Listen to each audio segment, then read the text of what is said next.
Good morning aspirants.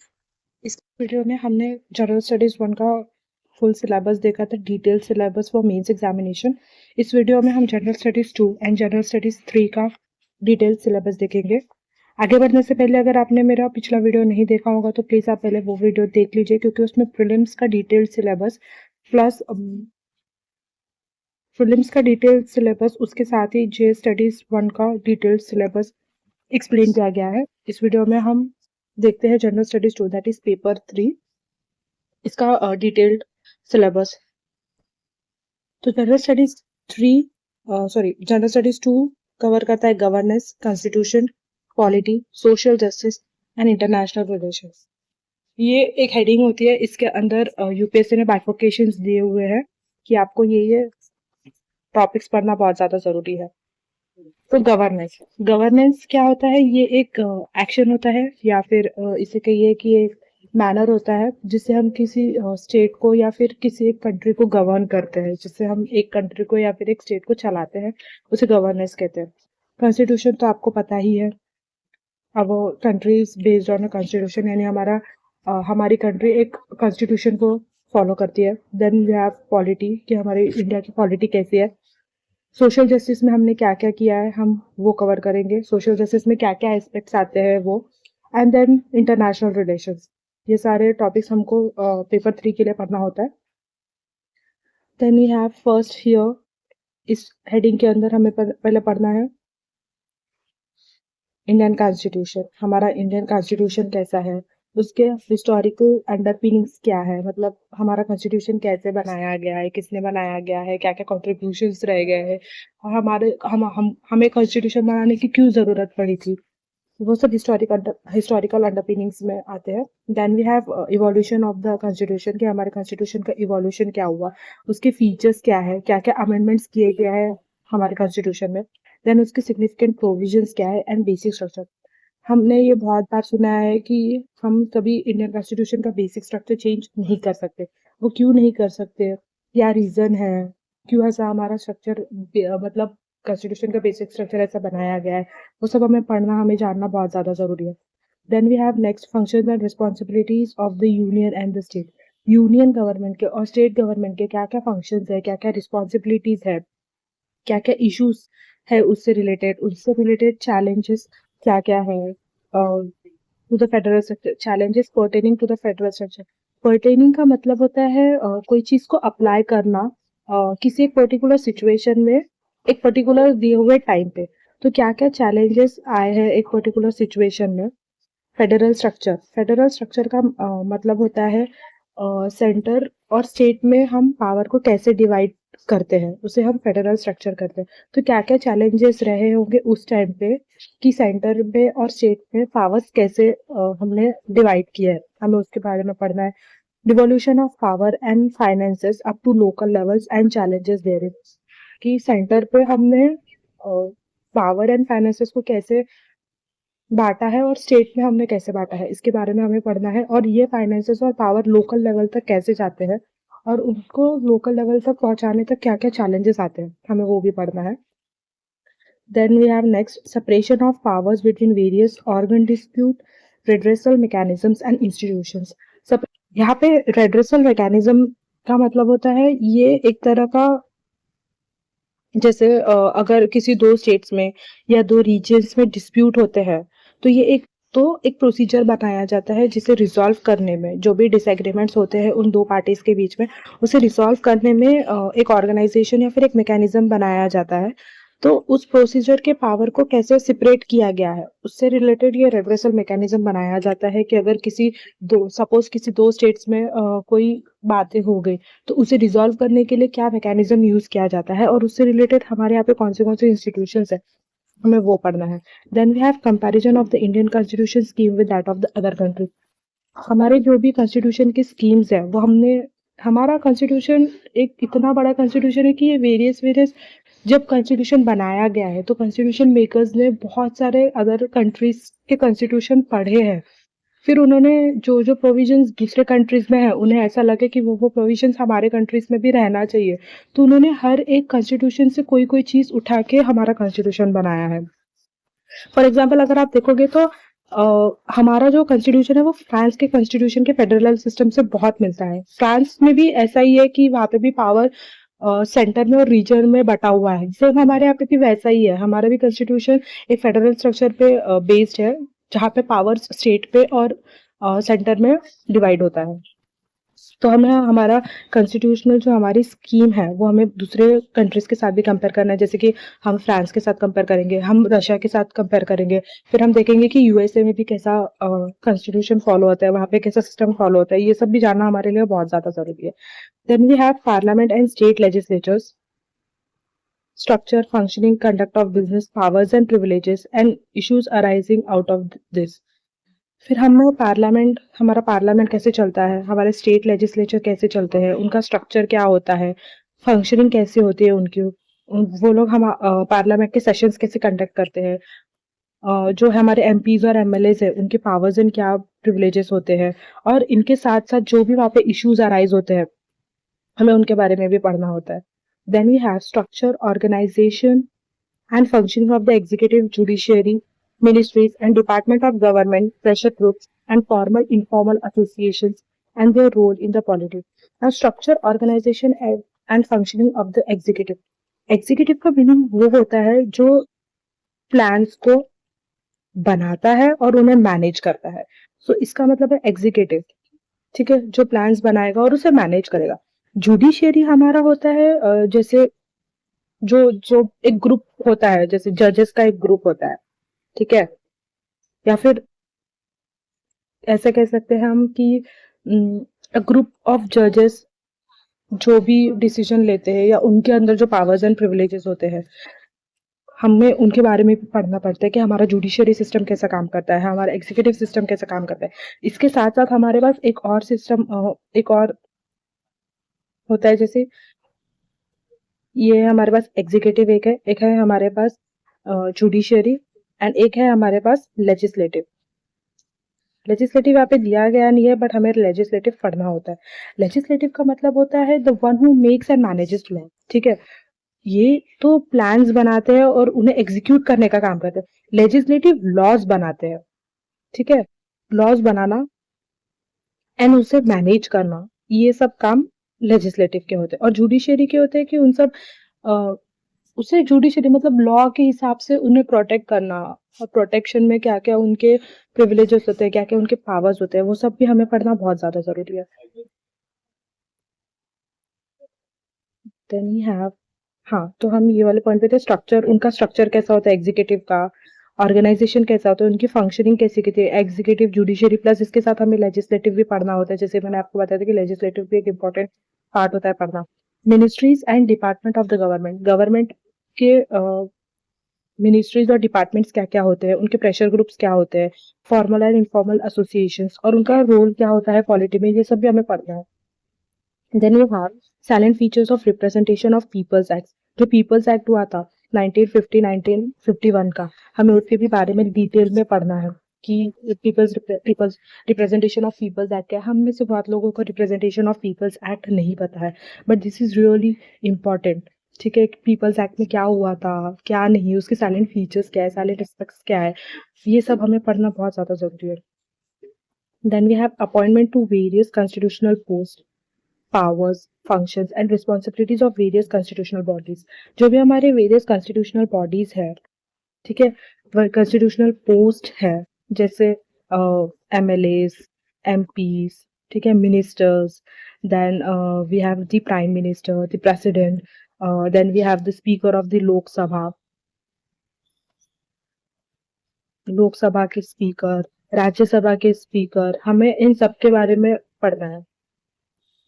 Lok Sabha, Rajya Sabha, उनकी post कैसे constitutionally define है, उनके पास कौन सी पावर्स होती है, वो कैसे कैसे फंक्शंस करते हैं, उनकी क्या क्या रिस्पॉन्सिबिलिटीज होती है, ये सब भी हमें पढ़ना है। ये सब, इनका जो कुछ भी रिस्पॉन्सिबिलिटीज पावर्स होती है वो उनके देश के प्रति कॉन्स्टिट्यूशन ने उन्हें कैसे दिया है, ये सब हमें पढ़ना है। Then we have statutory, regulatory and various quasi judicial bodies. हमें statutory, regulatory and various quasi judicial bodies के बारे में पढ़ना है। अब स्टैट्यूटरी का मीनिंग क्या होता है?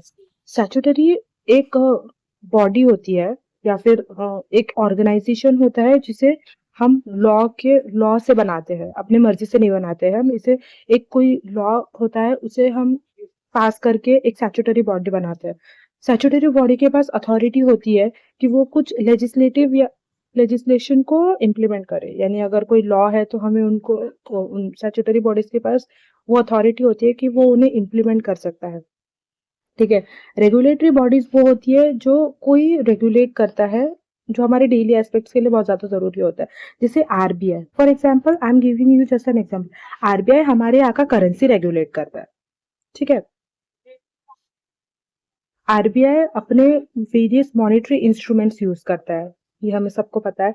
वो वेरियस मॉनेटरी इंस्ट्रूमेंट्स यूज करता है ताकि वो हमारे यहाँ का जो इन्फ्लेशन है उसे कंट्रोल कर सके। अगर हमारे यहाँ पे इन्फ्लेशन बढ़ रहा है तो भी उसे कंट्रोल करना ज़रूरी है, अगर डिफ्लेशन हो रहा है तो भी हमें उसे कंट्रोल करना ज़रूरी है।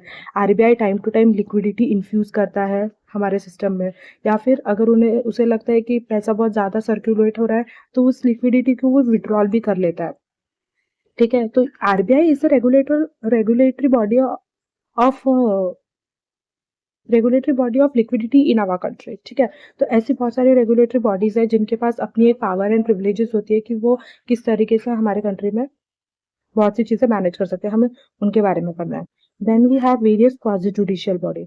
अब क्वाजी जुडिशियल क्या होता है? ये एक बॉडी होती है जिसके पास पावर्स होते हैं कि वो जो कोर्ट ऑफ लॉ है या फिर जजेस के जो प्रोसीजर्स होते हैं वो उन्हें इम्प्लीमेंट कर सके। फॉर एग्जाम्पल, जैसे इसका एक बहुत बड़ा एग्जाम्पल होता है कोई मतलब एक ट्रिब्यूनल बोर्ड। ठीक है। ट्रिब्यूनल बोर्ड का एग्जाम्पल ले लीजिए। अब ट्रिब्यूनल बोर्ड क्या है क्या नहीं है मैं आपको अभी नहीं बताऊंगी, ये मैं जब आपको पॉलिटी समझाऊंगी या फिर हम जब पॉलिटी के लेक्चर्स करेंगे तब मैं आपको ट्रिब्यूनल बोर्ड के बारे में बताऊंगी। ये अभी मैं आपको बताऊंगी तो इसमें बहुत समय चले जाएगा। लेकिन अगर आपको फिर भी क्यूरियोसिटी है ट्रिब्यूनल बोर्ड जानने की तो आप प्लीज इसे गूगल सर्च कर लीजिएगा। ठीक है। बट मैं इसे तो बाद में पूरा एक्सप्लेन करूंगी। Then we have government policies and interventions for development in various sectors and issues arising of the design and implementation। जो भी गवर्नमेंट की पॉलिसीज है, जो भी गवर्नमेंट का इंटरवेंशन है डेवलपमेंट के लिए। देखो, अगर हमारे यहाँ पे गवर्नमेंट फंक्शन नहीं करेगी तो हमारे यहाँ पे डेवलपमेंट नहीं होगा। जब से हमें इंडिपेंडेंस मिला है और हमारी फर्स्ट गवर्नमेंट आई है, ठीक है, तब से गवर्नमेंट बहुत सारे इनिशिएटिव्स ले रही है। गवर्नमेंट का बहुत इंटरवेंशंस रहा है कि वो हमारे कंट्री में डेवलपमेंट ला सके। तो हमारे कंट्री ने बहुत सारे सेक्टर्स में डेवलपमेंट लाया है। जैसे साइंस एंड टेक्नोलॉजी में हमने बहुत कुछ अचीव किया है। देन हमने डिफेंस में भी हमने बहुत कुछ अचीव किया है। देन वी आत्मनिर्भरता भारत के लिए हमने अभी अभी जस्ट स्टार्ट किया है। तो ऐसे बहुत सारे सेक्टर्स है। हेल्थ सेक्टर पे हमने बहुत काम किया है। हमने एक्सपोर्ट्स पे बहुत काम किया है। हमने इम्पोर्ट्स पे भी बहुत काम किया है। देन हमने एजुकेशन सिस्टम में भी, हाँ अभी तो एजुकेशन सिस्टम उतना अच्छे से नहीं रहा है जैसे पहले चलता था, लेकिन हमने एजुकेशन सिस्टम में भी बहुत सारे डेवलपमेंट्स देखे हैं। तो ये सारे डेवलपमेंट्स में गवर्नमेंट का इंटरवेंशन क्या था और गवर्नमेंट ने क्या क्या पॉलिसी लाए हैं लोगों के लिए, हमें उसके बारे में पढ़ना पड़ता है। And issues arising out of the design and implementation. And जब ये सब गवर्नमेंट हमारे यहाँ ला रही थी तो जाहिर सी बात है उन्हें कोई इश्यूज आए होंगे। ठीक है। ऐसा तो नहीं है कि बिना इशू के ही उनके सारे प्लान्स बन रहे होंगे, तो उनके इसमें इश्यूज भी आए होंगे। तो ये इश्यूज बनाते समय या फिर इश्यूज को जो पॉलिसीज है उसको इम्प्लीमेंट करते समय जो कुछ भी इश्यूज आए हैं, क्या क्या इश्यूज आए हैं, गवर्नमेंट ने उसे कैसे टैकल किया है, कैसे उसे रिजॉल्व किया है, कैसे हम लोगों तक वो पॉलिसीज आई है, हमें उन सब के बारे में पढ़ना है। Then next we have development processes and development industry.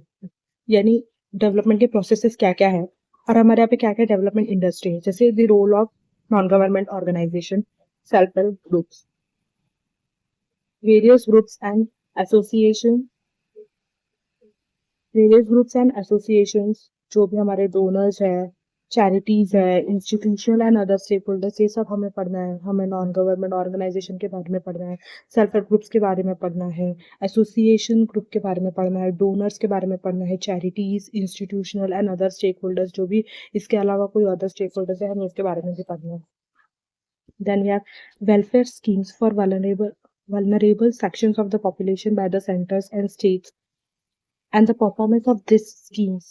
जो भी हमारे vulnerable sections of the population है, आपको बहुत अच्छे से पता है, मैं यहाँ पे आपको वल्नरेबल सेक्शंस एक्सप्लेन नहीं करूंगी, वो आप काउंट कर लीजिएगा, या फिर अगर आपको ये बेसिक्स भी नहीं पता होगा तो फिर आपको अपने बेसिक्स क्लियर करने की बहुत ज़्यादा ज़रूरत है। तो welfare schemes for vulnerable sections of the population by the states, by the centre and the states, जो भी वल्नरेबल सेक्शंस के लिए वेलफेयर स्कीम्स सेंटर ने या फिर स्टेट ने इम्प्लीमेंट किया है, उसका परफॉर्मेंस कैसा रहा है, उसका मैकेनिज्म क्या था, किस लॉ से वो बनाए गए हैं, उनके लिए अलग से इंस्टीट्यूशंस भी बनाए गए हैं कि इस वेलफेयर स्कीम्स के लिए ये इंस्टीट्यूशन के अंडर ये वेलफेयर स्कीम होता है, वो पढ़ना होता है। Then bodies constituted for the protection and betterment of this vulnerable section, and ऐसे कोई ऑर्गेनाइजेशन बनाए गए हैं जो इन वल्नरेबल सेक्शन को प्रोटेक्ट करेगा और उनके बेटरमेंट के लिए वो काम करेगा। वल्नरेबल सेक्शन हमारे इंडिया का एक बहुत ह्यूज पोर्शन कवर करता है, तो उनके इन लॉज, उनके राइट्स को और इंटरेस्ट को प्रोटेक्ट करना हमारे लिए बहुत ज़्यादा ज़रूरत है। ऐसा नहीं है कि इंडिया में सारे के सारे लोग ही अमीर हैं, नहीं, हमारे यहाँ पे कुछ लोग बिलो पॉवर्टी लाइन भी है, हमें उन्हें भी सिक्योरिटी देनी होती है। Issues relating to development and management of social sector services relating to health, education and human resources, जो भी इश्यूज है हमारे डेवलपमेंट के या फिर मैनेजमेंट के, सोशल सेक्टर्स के से रिलेटेड, सोशल सेक्टर्स में क्या क्या हमें पढ़ना है, हेल्थ, एजुकेशन, ह्यूमन रिसोर्सेज, तो इन सब जो ये तो सोशल सेक्टर्स है, इससे रिलेटेड क्या क्या डेवलपमेंट हुए हैं और उन डेवलपमेंट्स को कैसे मैनेज किया गया है, उनमें मैनेज करने में और उसको इम्प्लीमेंट करने में क्या क्या इश्यूज आए हैं, वो भी हमें इस सेक्शन में पढ़ना होता है। Then we have issues related to poverty and hunger, ये तो एक बहुत, पॉवर्टी एंड हंगर ये हमारे बहुत ज्यादा मेजर इश्यूज है। भले ही अपने इंडिपेंडेंस ले लिया है, ठीक है, we are now a very independent country, हम पे कोई अदर कंट्री पावर नहीं दिखाता है, ठीक है, वी आर इंडिपेंडेंट कंट्री। 1947 में हमें इंडिपेंडेंस मिला था, 1947 से आज हम 2026 तक पहुंच गए हैं, still we are facing poverty and hunger. ये अभी तक, ये जो दो टॉपिक्स है ये अभी तक रिजॉल्व हुए ही नहीं है। हमने बहुत एडवांसमेंट देख लिया, हम तो चांद पे भी पहुंच गए, हम ऐसा बोलते हैं हम तो मार्स तक भी पहुंच चुके हैं, हमने डिफेंस में इतना नाम कमा लिया है, हेल्थ सेक्टर भी हम ठीक ठाक ही कर ले रहे हैं, जबकि हमें हेल्थ सेक्टर में भी बहुत सारे रिफॉर्म्स लाने की जरूरत है। लेकिन ये जो दो चीजें हैं, पॉवर्टी एंड हंगर, ये हम इसे टैकल ही नहीं कर पा रहे हैं, ठीक है। सस्टेनेबल डेवलपमेंट गोल्स अगर आप देखोगे तो उसमें भी ये जो दो इश्यूज है, poverty and hunger, are sustainable development goals के हिसाब से, ठीक है, सस्टेनेबल डेवलपमेंट गोल्स के हिसाब से poverty and hunger are still one of the most important issues that haven't been yet resolved, या फिर हम उसके आसपास भी नहीं घूम रहे हैं। तो पॉवर्टी एंड हंगर के बारे में हमारी कंट्री क्या करती है, पॉवर्टी और हंगर के बारे में हमारे क्या क्या स्कीम्स रहे हैं, हम कैसे पॉवर्टी और हंगर को टैकल करने की कोशिश कर रहे हैं, not only in India but world में भी पॉवर्टी एंड हंगर का क्या रोल है, क्या वर्ल्ड वाइड लेवल पे क्या मेजर्स लिए गए हैं, ये सब भी हमें पढ़ना है। Then we have important aspects of governance, transparency and accountability, e-governance applications, models, successes, limitations, potential, citizen charters, transparency and accountability, and institutional and other measures. तो जो भी इम्पोर्टेंट एस्पेक्ट्स है हमारे गवर्नेंस के, उनमें कैसे ट्रांसपेरेंसी लाई गई है या फिर लानी चाहिए, उसकी अकाउंटेबिलिटी क्या है, जो भी हमारे ई गवर्नेंस के एप्स होते हैं, एप्लीकेशन होते हैं, उनके बारे में हमें पढ़ना पड़ता है, उन्हें उनके मॉडल्स पढ़ना पड़ता है। Then we have the successes, और उनके जो, जैसे कोई एक ई गवर्नेंस का ऐप आप कंसिडर कीजिए, उसमें क्या क्या और एडवांसमेंट लाए गए हैं, हमें उसके बारे में पढ़ना पड़ता है, उनके क्या क्या लिमिटेशंस है। ऐसा नहीं है कि हर ऐप आप हर ऐप में कुछ भी कर सकते हो, नहीं, उनके कुछ लिमिटेशंस होते हैं, उस लिमिटेशंस के बारे में पढ़ना पड़ता है। वो ऐप की या फिर मॉडल्स की पोटेंशियल क्या है, सिटीजन चार्टर्स क्या है, उसमें कितनी ट्रांसपेरेंसी है, अकाउंटेबिलिटी है, और उसके इंस्टीट्यूशनल क्या है, उसके अदर मेजर्स क्या है, ये भी हमें पढ़ना पड़ता है। Then role of civil services in a democracy, this is really important. आप एक सिविल सर्वेंट बनना चाहते हो तो आपको एक सिविल सर्वेंट की क्या रिस्पॉन्सिबिलिटी है कंट्री के टूवर्ड्स आपकी क्या रिस्पॉन्सिबिलिटी है, ये हमें पढ़ना है। Role of civil services in a democracy. Before starting our lectures, आप इस टॉपिक पे थोड़ा काम कर लीजिए, ठीक है? आप खुद से ये तो मैं एक्सप्लेन कर ही लूंगी आपको, नो डाउट, लेकिन आप इस पे काम कीजिए थोड़ा सा। आप एक सिविल एस्पिरेंट बनना तो चाहते हैं, आप एक सिविल सर्वेंट बनना तो चाहते हैं, बट आप क्यों बनना चाहते हो? आपके पास क्या रीजन है? जैसे मेरे पास मेरा रीजन है, मैं इसे पब्लिकली डिस्क्लोज नहीं करूंगी। मेरे पास मेरा रीजन है कि मुझे सिविल सर्वेंट क्यों बनना है, लेकिन आपके पास आपका रीजन होना चाहिए कि आपको सिविल सर्वेंट क्यों बनना है। तो आप इस टॉपिक को पढ़िए, मत पढ़िए मत, आप खुद सोचिए कि आपको क्यों सिविल सर्वेंट बनना है, आप में वो क्या क्वालिटीज है जो आपको एक सिविल सर्वेंट बनाती है, ठीक है? Then we have India and its neighbourhood. So हमें बहुत अच्छे से पता है कि हमारी जो इंडियन बाउंड्री है, ठीक है, वो 3 साइड्स है हमारे, that is north, east and west. हमारे ये तीनों साइड से हम नेबर्स से घिरे हुए हैं, जबकि साउथ साइड में हमारी पूरी सीज ही है, सीज एंड ओशियंस। वहां पे हमारे कोई नेबर्स नहीं है, एक्सक्लूडिंग श्रीलंका। श्रीलंका ऑब्वियसली वो साउथ में हमारा एक नेबर है, बट बाकी के 3 साइड्स में हमारे जो भी नेबर्स है, जैसे वी हैव पाकिस्तान, सबसे पहला नाम तो पाकिस्तान का ही आता है। We have Pakistan, we have Bangladesh, ठीक है, देन वी हैव नेपाल। हम अपना कुछ बॉर्डर अफगानिस्तान के साथ भी शेयर करते हैं। एंड देन वी हैव, ठीक है, हम जो भी हमारे जितने भी नेबर्स है, हम उनके जिनके साथ भी अपनी बाउंड्री शेयर कर सकते हैं, उनके साथ हमारी नेबरहुड रिलेशंस कैसी है वो हमें यहाँ पे पढ़ना है, ठीक है? हाँ, हमारे यहाँ पे कुछ पार्ट हमारा चाइना में भी लगता है, बेसिक सी नॉलेज है। तो हम जितने भी कंट्रीज के साथ अपने बॉर्डर शेयर करते हैं, हमारे जो नेबरहुड कंट्रीज कहलाते हैं, उन नेबरहुड कंट्रीज के साथ हमारे रिलेशंस कैसे हैं, हमें उनके बारे में पढ़ना है। Then we have bilateral, regional and global treaties. जो भी हमारे बायलैटरल है या फिर रीजनल है, बायलैटरल यानी बिटवीन टू कंट्रीज ऐसे समझ लीजिए, रीजनल है या ग्लोबल, जो हमारे ग्रुपिंग्स है और एग्रीमेंट्स है जिसमें इंडिया इन्वॉल्व है, ठीक है, या फिर इन ग्रुप्स की वजह से इंडिया कैसे अफेक्ट होता है, अफेक्टिंग इंडियाज इंटरेस्ट, जो इंडिया के इंटरेस्ट को अफेक्ट करता है, हमें उन ऑर्गेनाइजेशंस के बारे में भी पढ़ना है। So bilateral, regional and global groupings and agreements involving India and or affecting India's interest. Then we have effects of policies and politics of developed and developing countries on India's interest, India's diaspora. तो जो भी, जैसे हम अभी एक develop nation नहीं है, we are still in our developing phase, we are called a developing country, not a developed country. USA is called a developed country, UK is called a developed country.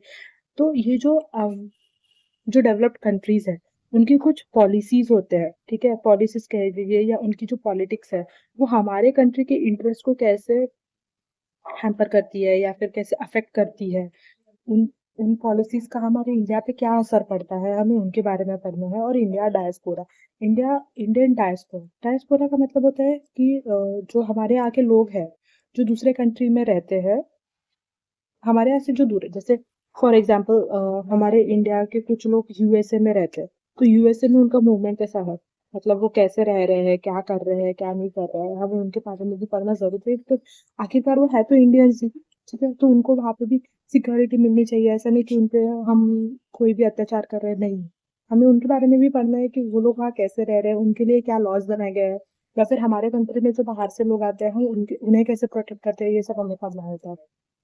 Then we have important international institution, agencies, fora and their structure mandate। जो भी important international institutions है या फिर agencies है, जैसे WHO हो गया, Indian monetary fund हो गया, ठीक है, और इसमें आप यूनिसेफ ऐड कर सकते हैं, एंड यूएनडीपी ऐड कर सकते हैं। इन सब के बारे में हमें पढ़ना है, उनका स्ट्रक्चर पढ़ना है, उनका मैंडेट पढ़ना है, बहुत कुछ पढ़ना है हमें। ये पूरा पार्ट इकोनॉमिक्स, सॉरी, ये पूरा पार्ट पॉलिटी से रिलेटेड, यहाँ तक कि इसमें पॉलिटी का इतना मेजर पोर्शन कवर होता है कि आपको सिर्फ इंडिया का पॉलिटी नहीं पढ़ना है, आपको जियो पॉलिटिक्स भी पढ़ना होता है, not only polity of India but Jio politics of world.